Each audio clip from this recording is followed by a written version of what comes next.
Position the panels on your trestles, leaving room in between for the doors. Place your panels so the two closer ribs are facing the centre.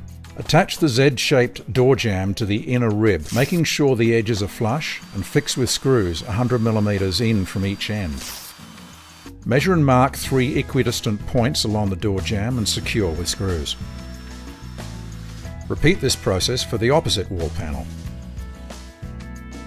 Place the long U-channel along the top and bottom of the two panels and align the corners flush. Note the cutout section of the channel faces the inside of the panels. Fix with screws at the second rib only at this time.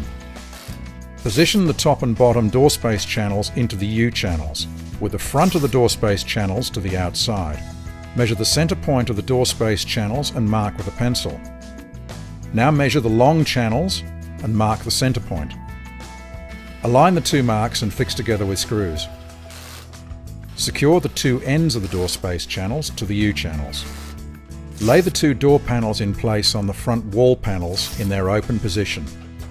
To centre the doors correctly, measure an equal distance from the top and bottom of the front wall. Once centred, you can fix the hinges. To set the correct hinge position, place the front of a pad bolt between the door and the wall at both the top and bottom. Secure the hinges to the door jamb.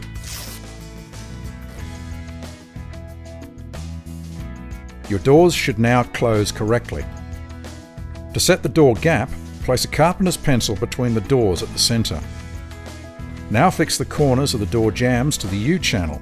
Then work your way around the front panel and secure the top and bottom U-channels to the sheets. To fit the pad bolt, remove the middle screw on the door frame and lay the pad bolt in place. The pad bolt can be fitted to either door.